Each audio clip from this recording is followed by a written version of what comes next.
सबसे पहले नूर अहमद अजहरी साहब, आप ही के पास आना चाहूंगा।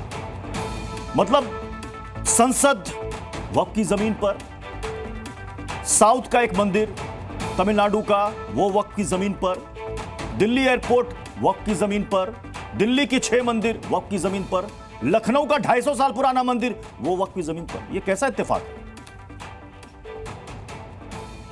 दरअसल सरकार के मातहत चलने वाले वक्फ बोर्ड के चेयरमैन और वक्फ बोर्ड के जो अधिकारी हैं, जो वहां के जो कर्मचारीगण हैं, वो सब मिलकर के सरकार के साथ में ये तमाशा कर रहे हैं और इसके सिवा कुछ भी नहीं। ये बातें पहले कभी नहीं आई निकल के। ये सब बातें इस वक्त निकल करके आ रही हैं। इससे जाहिर होता है कि और चेयरमैन की या वहां के कर्मचारियों की हिम्मत नहीं कि वो इस तरह की बातें अगर हैं भी तो सामने लाएं। लेकिन ये सब सरकार के लोग बैठे हुए, भारतीय जनता पार्टी के लोग ऐसा करवा रहे हैं। जैसा बाबरी मस्जिद के लिए हुआ था कि पहले 2010 में जो हाई कोर्ट का फैसला आया था, तो वक्फ बोर्ड के चेयरमैन का दावा था, वक्फ बोर्ड का दावा था कि हम ये जमीन हमारी है।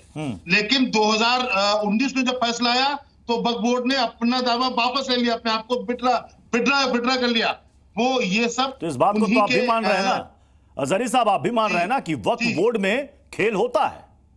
बिल्कुल खेल हो रहा है इसमें। तो अगर खेल होता है तो उस खेल के तहत जमीन के साथ खेल भी हो रहा है। पृथ्वी भाई आखिरी बात, हाँ, वक्फ बोर्ड जिस मकसद के लिए है जी, गरीबों, यतीमों, बेसहारों और जो मुस्लिम समाज के लोग हैं, जो जिनके लिए कॉलेज होना चाहिए, यूनिवर्सिटी होना चाहिए, वो सब उन्होंने सब बहुत अच्छी बात नूर अहमद अजहरी साहब, बहुत अच्छी बात आपने कही।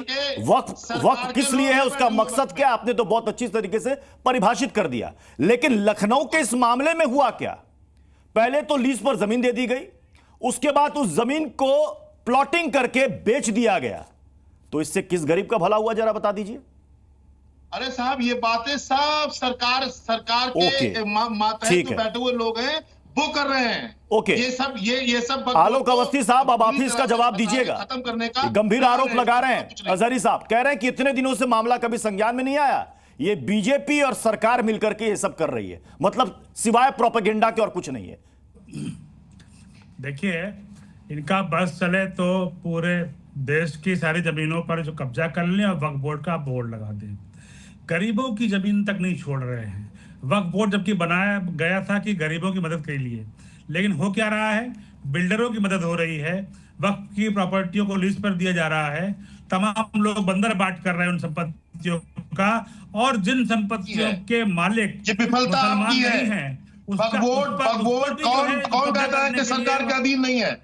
किसने कहा कि वक्फ बोर्ड पर सरकार का कब्जा नहीं है? ये तो सिर्फ प्रोपेगेंडा कर रहे हो आप। नूर अहमद अजहरी साहब, मैंने बात तो सुन लीजिए।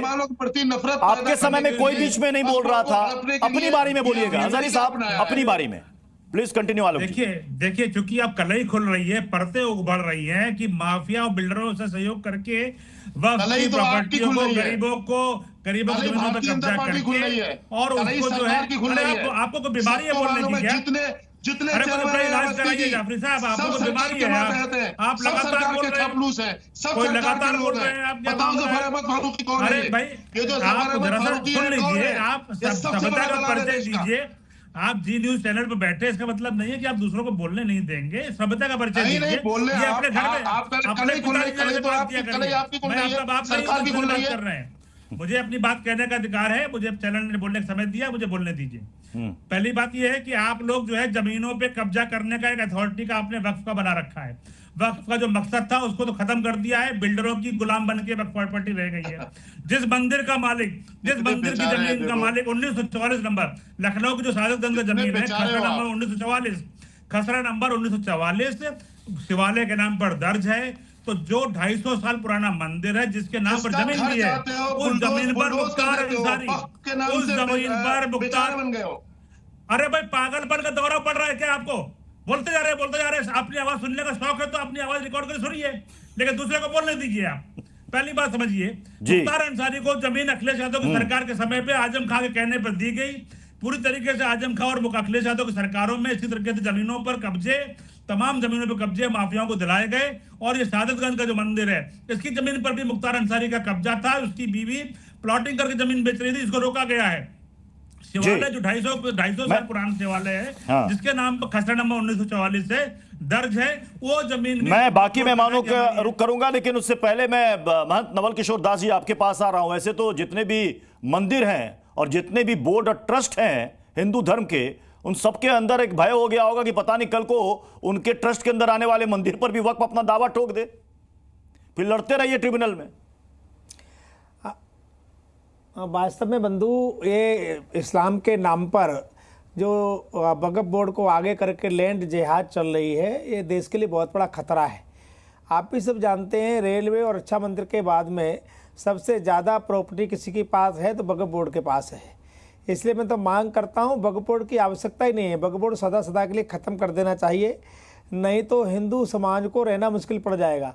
आपको पता ही है कर्नाटक में कितना बड़ा पुराना 1600 साल पुराना मंदिर और गांव, उसको वक्फ बोर्ड ने कह दी, जब वक्फ वो मानने वाले ही पैदा नहीं हुए थे, कहा ये मेरा गांव है, मेरा मंदिर है, मेरी ज़मीन है। तो क्योंकि इतना इनको ढील दी गई है, इनको इतना कानून इनको हक में बना दिए गए हैं कि कोई पूछ नहीं सकता। आप वहाँ चैलेंज करने जाएंगे, वहाँ जज भी मुसलमान होगा, वकील भी मुसलमान होगा, तो आप समझ सकते हैं आपकी पक्ष की बात ही नहीं रखी जा सकती। इसलिए मैं तो आपके माध्यम से निवेदन करता हूं केंद्र सरकार से, जितना हो सके जल्दी से जल्दी राष्ट्र की नाजिम खान कुछ कहना चाह रहे हैं। मैं रईस जी आपके पास भी आ रहा हूं और मैं अमितोष जी आपके पास भी आऊंगा, लेकिन नाजिम खान एक बात बताइए, 1862 से खसरा नंबर ऑलरेडी डिक्लेयर्ड है कि वो शिवालय की जमीन है और शिवालय के आसपास की जमीन भी उसी मंदिर की है। अब इस पे 8 साल पहले दावा ठोक देना, और जबकि खुद उसमें ये वक्फ बोर्ड मान रहा है कि हां ये जमीन शिवालय की थी, लेकिन चूंकि सरकार ने उस वक्त के नवाब को ये दान में दी थी, रिकॉर्ड में दर्ज नहीं था। तो मतलब आपकी जब मर्जी आई आपने पेन चलाया, रिकॉर्ड में दर्ज कर लिया। हाँ प्रत्युष भाई, देखिए जिस तरीके से बार बार जमीन की बातें करी जा रही है, तो मैं आपको बता दूं कि देखिए जहां जहां हमारी वक्फ बोर्ड की जमीन है, निशानदेही है, वहां पर वक्फ बोर्ड जाके बताता कि ये जमीन हमारी है। और अभी जिस तरीके से भाजपा के प्रवक्ता ने भी, आलोक जी ने क्या कहा था कि देखिए हिंदुस्तान की जमीनों को अपना बताते, तो मैं इन्हें बता दूं कि हाँ, भारत के अंदर जितनी भी जमीनें हैं वो हमारे अपने जो बुजुर्ग हैं उनकी मिल्कियत है, जिसपे हमारे अपना हक बनता है, क्योंकि हमारे बाप दादों ने ही जमीन दी है। और तीसरी बात मैं और बता देता हूँ, अभी महंत नवल जी ने क्या कहा कि जब ट्रिब्यूनल में केस चलता है तो जज मुस्लिम होता है और वकील भी मुस्लिम होता है, लेकिन इन्होंने जज के अंदर भी मजहब ढूंढ लिया। लेकिन अगर साधारण सी बात अगर कहें, अगर कोर्ट के अंदर केस चलता है तो कभी भी मुस्लिम नाजिम खान जी, अभी आपने एक बात कही ना कि आपके बाप दादाओं ने, आपके पुरखों ने ये जमीन दान में दी। सुन तो लीजिए नाजिम भाई, सुन तो लीजिए, और जो भी निर्णय आवाज लगता नहीं जा रही है। नाजिम भाई, अभी आपने कहा ना बाप दादाओं ने, पुरखों ने जमीन दी, तो आपके पास कहीं कुछ रिकॉर्ड है भाई? जमीन तो ऐसे नहीं है, जुबानी तो नहीं होगा ना कि मैं जाके बोल दूं कि नाजिम खान के घर पर मेरा दावा, जुबानी तो नहीं होगा, कागज दिखाना पड़ेगा ना। हाँ प्रत्युष जी, देखिए जहां पर भी निशानदेही जमीनें होती हैं, हाँ जहां पर भी होती है, वक्फ बोर्ड में जाहिर सी बात है पेपर और डॉक्यूमेंट्स उनके पास है, तभी बताते हैं कि हमारी अपनी जमीन है। और देखो एक बहुत बड़ी इंपॉर्टेंट बात आ रही थी, अभी इन्होंने क्या कहा कि देखिए साउथ के एक मंदिर पर अमितोष जी हंस रहे हैं। अमितोष जी मतलब वक्त एक दावा करे किसी पर भी कर दे, चाहे वो मंदिर हो, मस्जिद हो, एएसआई की संरक्षित इमारत हो, कहीं पर दावा कर दे। अब अगले पार्टी को ट्रिब्यूनल में जाकर के लड़ना पड़ेगा, साबित करना पड़ेगा कि साहब देखो हमारे पास डॉक्यूमेंट है, वो एक नया डॉक्यूमेंट ले आएंगे। तो ऐसे तो फिर लंबा चलता रहेगा मामला, सालों साल लड़ते रहिए। प्रत्युष जी, आप देखिए कि कितना बड़ा स्कैम है। मैं इसको स्कैम इसलिए कहता हूं, in the name of God a scam has been created in India. और इसलिए कहते हैं कि संविधान की बड़ी बड़ी गुहार करने वाले संविधान के विरुद्ध जाके एक रिलीजियस और एक सांप्रदायिक कानून बना देते हैं और अनजस्टिफाइड चीज को जस्टिफाई करने में लग जाते हैं। आप देखिए कि वक्फ के अंदर में कहीं पे भी लिमिटेशन एक्ट की एप्लीकेबिलिटी नहीं, मतलब आज जिस जमीन पर हम बैठे हैं वहां पर वक्फ आके क्लेम कर देगा ये जमीन उसकी है, और आपको 1 साल का समय देंगे ये प्रूव करने के लिए कि वो जमीन आपकी है या नहीं है, और उसमें पब्लिक नोटिस का भी कोई प्रावधान नहीं है। ऐसा कानून जो इस्लामिक देशों में नहीं है, लीबिया में नहीं है, तुर्की में नहीं है, तुनिशिया में नहीं है, जॉर्डन में नहीं है, सीरिया में नहीं है, लेबनान में नहीं है, लेकिन भारत जैसे धर्मनिरपेक्ष देश के अंदर में। अच्छा, और वक्फ कहां हो रहा है? प्रत्युष जी वक्त देखिए, मंदिर वो इनका जमीन का पार्ट बन जाता है, वक्त कोई हाई एंड सोसाइटी का लैंड वो इनका जमीन का पार्ट बन जाता है। मुस्लिम मेजॉरिटी नहीं, मुस्लिम ममालिक की बहुत याद आती है आपको, पैसे नहीं आते यार। मत खराब करिए, डिबेट मत खराब करिए। सुनिए आर्टिकल 2 है जिसमें स्टेट का कोई आप जो बोलते रहेंगे सुनते रहेंगे। सुनिए भाई, आप दोनों सुनिए। अब क्या होता है प्रत्युष जी, वक्त के अंदर में 1954 में एनिमल रिलीजियस एक्ट है, एनिमल एक्सेप्टेबल एक्ट है, 1954 के अंदर से लिखा था मुस्लिम अपनी प्रॉपर्टी डेडिकेट करें, वो को हटा दिया और 2.5% कर दिया। मतलब हिंदू जो है उसके ऊपर भी इनका अधिकार आ गया है। इस तरीके का अमेंडमेंट करके 6 लाख एकड़ जमीन से ऊपर, जिसमें खुद ही के इनके नेता कह रहे हैं कि हमारे पास प्रॉपर्टी के कागज नहीं है, सुप्रीम कोर्ट ने फैसले दे दिए। मध्य प्रदेश